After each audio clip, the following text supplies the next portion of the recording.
Olá a todos e a todos, continuar nosso trabalho, metodologia do trabalho científico.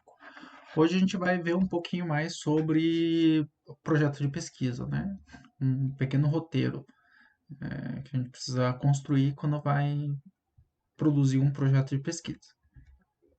Então, uma das primeiras coisas que a gente deve pensar é a justificativa daquela pesquisa, né? Para que a gente vai realizar determinado estudo? Né? Se ele é viável, quais são as considerações sobre o campo de pesquisa que eu preciso apresentar para justificar que aquele problema que eu quero investigar, ele é importante, ele é relevante, inclusive para justificar a construção daquele meu objeto, né?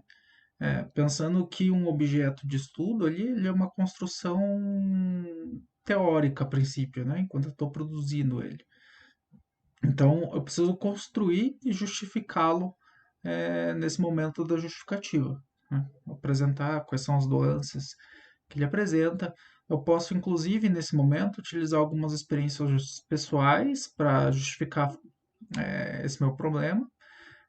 Alguma questão da formulação do problema e a contribuição que esse meu trabalho pode ter para alguma área determinada. Então, quando a gente pensa na justificativa, ela já parte de uma concepção teórica que a gente tem sobre esse objeto e da relevância que ele tem, ou para o desenvolvimento teórico do estudo sobre aquele objeto, ou quando a gente entende que ele tem alguma implicação social. Né? De novo, essas implicações sociais elas não são construídas à revalia, elas têm alguma relação com a teoria que cerca aquele objeto que a gente está pretendendo estudar. Depois vem a definição do nosso problema, né, que é uma especificidade maior do tratamento teórico.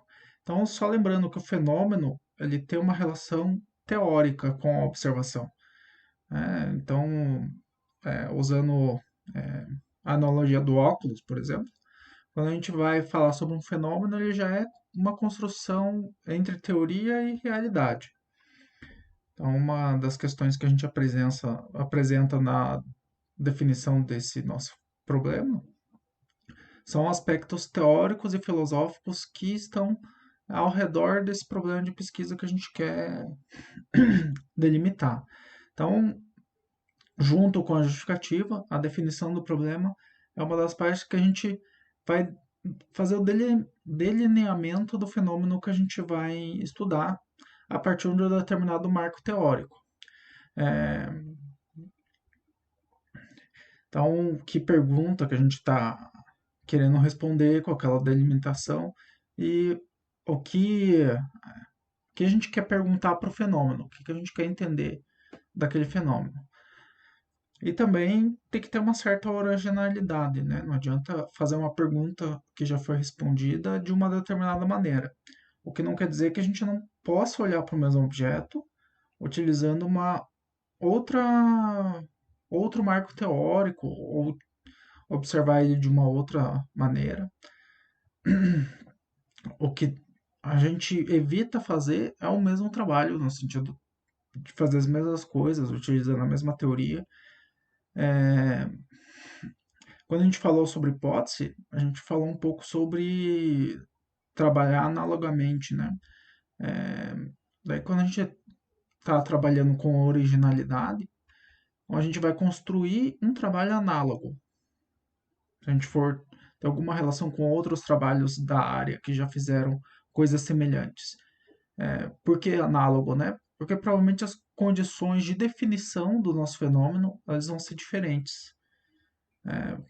O caso mais clássico, por exemplo, se a gente for fazer dois trabalhos sobre o fracasso escolar, por exemplo, em duas escolas distintas, a hora que a gente for delimitar o nosso fenômeno, as condições sociais de produção do fracasso escolar, eles vão ser diferentes numa escola e em outra. Inclusive, o nosso andar teórico para construir esse fenômeno de fracasso escolar, eles provavelmente serão diferentes. Mas se busca aqui sempre um grau, quanto maior de originalidade, melhor. né? Mas o que não significa que estudar a mesma coisa em escolas diferentes não seja original também, por causa dessa delimitação teórica que a gente vai fazer. E por causa dessa diferença sociocultural que vai ter em cada uma das escolas diferentes. Só que quanto mais original, melhor. Inclusive, na mesma escola, a gente poderia fazer com o mesmo marco teórico, mas provavelmente os caminhos e os dados que a gente ia coletar para entender o fenômeno, ele também seriam diferentes. Mas, de novo, o que cabe aqui é o grau de originalidade. Então, o objetivo da pesquisa é o próximo passo. Ele é dividido em objetivo geral e objetivo específico, né? O objetivo geral é aquilo que de mais geral se pretende obter ao término da pesquisa. E quando a gente fala de objetivos específicos, a gente vai construir os passos que a gente precisa fazer para que a gente consiga chegar no nosso objetivo geral. Por exemplo, vamos pensar nessa escola, né? É, Nosso objetivo ali é compreender a relação entre o fracasso escolar e o nível socioeconômico dos estudantes. Esse seria o nosso objetivo geral. Nosso objetivo específico. Então, o que, que a gente poderia ter que correr atrás, né? A gente precisaria correr atrás do nível socioeconômico dos estudantes daquela instituição. A gente poderia, teoricamente, construído também, que é importante saber questões do histórico dos professores. Então, quais perguntas que a gente precisa responder sobre os professores? Eles seriam nossos objetivos específicos. Perguntas que a gente precisa responder sobre os alunos, sobre a relação escola-comunidade. Então, esses pequenos passos para chegar ao objetivo maior seriam os nossos objetivos específicos. Então, o objetivo específico, ele é, por exemplo, de nível mais básico, é isso, né? Que dado que a gente precisa obter para conseguir chegar no nosso objetivo geral. As hipóteses, a gente já conversou sobre isso, sobre uma aula específica, né? Metodologia, né? A gente vai explicar os procedimentos da pesquisa, o campo onde a pesquisa será desenvolvida, então, em escola, se eu não tiver definida a escola ainda, em uma escola pública, através de aplicação de questionários, de entrevistas com pais, professores, alunos, que eu vou descrever qual que vai ser a metodologia que eu vou utilizar tanto para eu coletar as informações como para realizar as análises, né? Então, por exemplo, questionário aberto, fechado, e posteriormente a análise vai ser utilizada a análise de conteúdo, onde os trechos das entrevistas, das questões abertas serão separados por temas, e assim por diante eu faço uma apresentação sobre o que eu vou fazer, né? Uma questão interessante também é prever um estudo exploratório, né? Mas isso a gente vai ver quando chegar em cronograma. Uma questão importante, principalmente quando a gente trabalha com humanos, né? Pessoas com pesquisa social, é que a gente precisa definir os riscos e os benefícios da nossa pesquisa. Os benefícios eles não precisam ser para um indivíduo, eles podem ser para a escola, para o campo educacional e assim por diante. Mas os riscos eles são individuais, né? Então, a princípio, toda pesquisa ela tem algum grau de risco pro indivíduo. E vocês podem prever os riscos, por exemplo, o risco de um questionário ou de uma entrevista. A pessoa que está participando da pesquisa ela pode se sentir constrangida. Então, isso produz uma certa sensação psicológica de mal-estar, e isso é um risco. Daí, como que eu preciso colocar no projeto também? Beleza, eu previ esse risco, ele é um risco baixo, ou um nível mínimo de risco, né? Qual é a ação que esse sujeito pode ter caso ele sinta-se constrangido? Então, por exemplo, eu posso indicar, sei lá, o coordenador da pesquisa ou uma outra pessoa qualquer para que ela faça uma escuta atenta dessa coisa que afligiu a essa pessoa, né? Uma coisa que deixou ela aflita no momento da entrevista. Então, pode ser um procedimento de escuta atenta, dos problemas daquela pessoa. Então, quando eu falo de pesquisa social, a gente tem esse problema que a gente precisa ver os riscos e pesá-los, os riscos e os benefícios, e prever qual ação que a gente tomaria caso o nosso participante sinta o risco que a gente colocou como possível, né? Lembrando que a gente vai colocar apenas o risco que a gente prevê como sendo possíveis naquele momento. Daí o comitê de ética vai dizer se ele acredita que tenha outros. Mas enfim, a gente faz um planejamento nesse sentido. Daí aqui, só para deixar claro, né?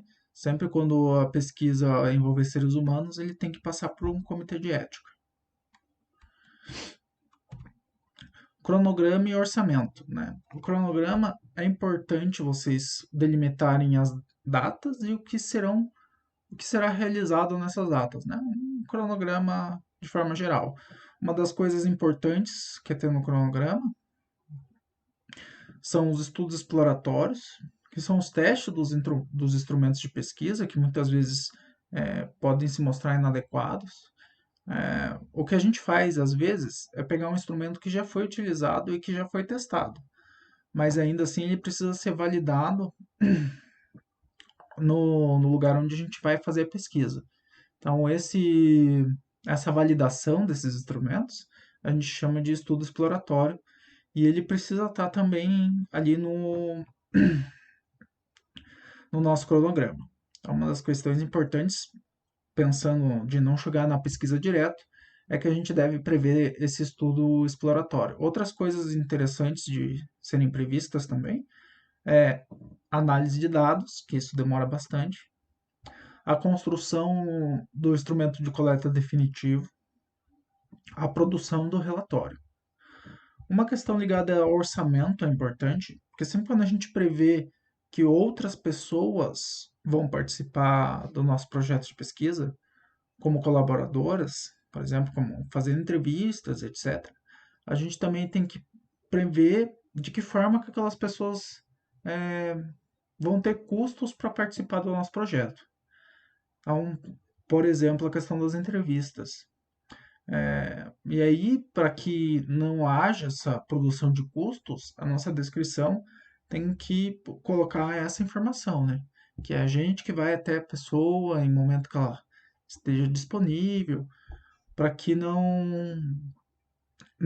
a gente não tenha que arcar com esse custo para o participante. Então, essa questão do orçamento, ela é tanto referente a materiais, insumos que a gente possa vir a usar na pesquisa, como se a gente estiver trabalhando com participantes, né? A gente vai lá colher informações deles. A gente precisa prever também essa questão orçamentária do impacto orçamentário que a participação deles terá no nosso projeto de pesquisa. E, por final, as referências, né? O projeto de pesquisa ele é de certa forma simples, ela é uma apresentação de intenção, mas ela diferencia um pouquinho das ciências da física, né, que é a nossa licenciatura, de quando a gente for trabalhar em educação, principalmente por essas questões de comitê de ética. O projeto ele vai ter que passar por esse comitê, e tem algumas regras que vocês podem procurar no Google, a Resolução 210 de 2016, que ela trata especificamente sobre o Comitê de Ética, o funcionamento da ética na pesquisa em ciências sociais, de forma mais específica. Por hoje é tudo e até a próxima.